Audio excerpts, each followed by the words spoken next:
Dear students, now we are going to discuss the fourth chapter by the hands of nature. നാച്ചുറിൻ്റെ ഹാൻഡിനെ കൈയെക്കുറിച്ചാണ് നമ്മൾ പഠിക്കാൻ പോകുന്നത്, പ്രകൃതിയെക്കുറിച്ച് നമ്മൾ പഠിക്കാൻ പോകുന്നത്. So before we are going to the chapter, let me show you some pictures here. Observe the picture.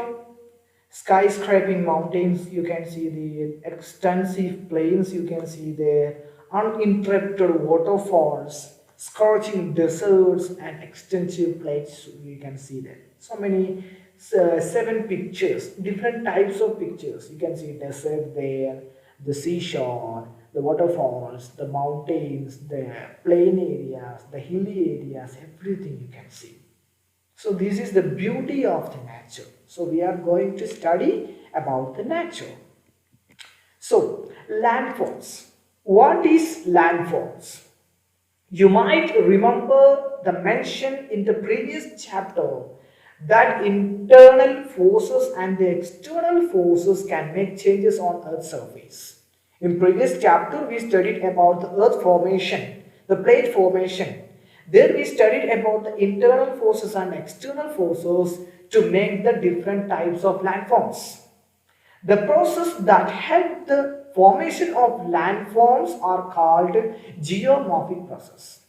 അപ്പോൾ ഈ land forms ഉണ്ടാവാൻ വേണ്ടി നടത്തുന്ന പ്രോസസ്സിനാണ് ജിയോമോർഫിക് പ്രോസസ്സസ് എന്ന് പറയുന്നത്. Okay, varied landforms are created by continuous process carried out by external agencies.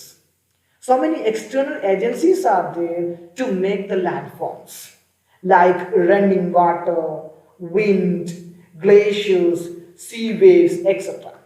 Hence, these agencies are often called geomorphic agents. അപ്പം ഒരു land form create ചെയ്യപ്പെടാൻ വേണ്ടിയിട്ട് ഒരുപാട് എക്സ്റ്റേണൽ ഏജന്റുകൾ അതിൽ ബന്ധപ്പെടുന്നുണ്ട്. നമ്മൾ ഈ വാട്ടർഫോൾസ് പോലെ, വിൻഡ്, ഗ്ലേഷ്യേഴ്സ്, സീ വേവ്സ് ഒക്കെ പോലെ. അപ്പം ഇതിലൂടെ ഉണ്ടാകുന്ന പ്രോസസ്സിനാണ് എന്ത് പറയുക, ജിയോമോർഫിക് പ്രോസസ്സ് എന്ന് പറയുക.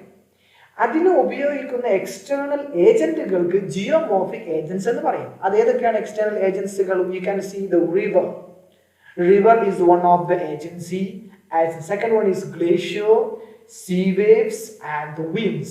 So these are the main external agents, geomorphic agents എന്നാണ് അതിന് പറയാം. Okay, what is glaciers? You can see in the picture glacier. What is it? Thick masses of ice slowly move downhill in snow-clad regions. Such slow moving masses of ice called glaciers. Thick masses of ഐസാണ്. ഐസിൻ്റെ ഒരു വൻ കട്ടയാണ്. അത് എന്ത് ചെയ്യുന്നു, hill ഏരിയകളിൽ നിന്ന് താഴോട്ട് എന്ത് ചെയ്യുന്നു, ഒലിച്ചു വരുന്നു. ഈ ഒരു പ്രക്രിയക്കാണ് ഗ്ലേഷ്യേഴ്സ് എന്ന് പറയുന്നത്. ആ ഒരു സംഭവത്തിനാണ് ഗ്ലേഷ്യേഴ്സ് എന്ന് പറയുന്നത്. Then what is geomorphology? Geomorphology is the branch of geography which deals with the study of origin of evolution of landforms. Land ഫോംസിന്റെ ഉത്ഭവത്തെ കുറിച്ച് പഠിക്കുന്ന ജിയോഗ്രഫിയുടെ ഒരു ശാഖയാണ്, ജിയോഗ്രഫിയുടെ ഒരു ബ്രാഞ്ചാണ് geomorphology. Okay, so you can observe a diagram which shows that the carries loose materials takes from the topmost area to the down spaces, deposits in low lying regions. നമ്മുടെ മലമുകളിലുള്ള loose particles, loose materials, maybe the sands, maybe the rocks, everything the rain waters take into the slow area, താഴെയുള്ള low ഏരിയയിലേക്ക് എന്ത് ചെയ്യുന്നു, അതിനെ കൊണ്ടുവരും. Haven't you seen how rainwater carries away the loose rock particles from the elevated regions and deposits elsewhere? Can you imagine in this picture? The rainwater is taking all the particles, loose particles from the high regions to the low region. Then what changes take place on the surface of earth as a result of both processes mentioned above? അപ്പോൾ നേരത്തെ പറഞ്ഞ ആ പ്രക്രിയയിലൂടെ earth സർഫേസിൽ ഉണ്ടാകുന്ന വ്യത്യാസങ്ങൾ എന്തൊക്കെയാണ്?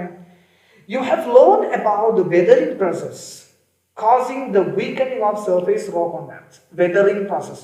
You already studied and we will one more we'll study here.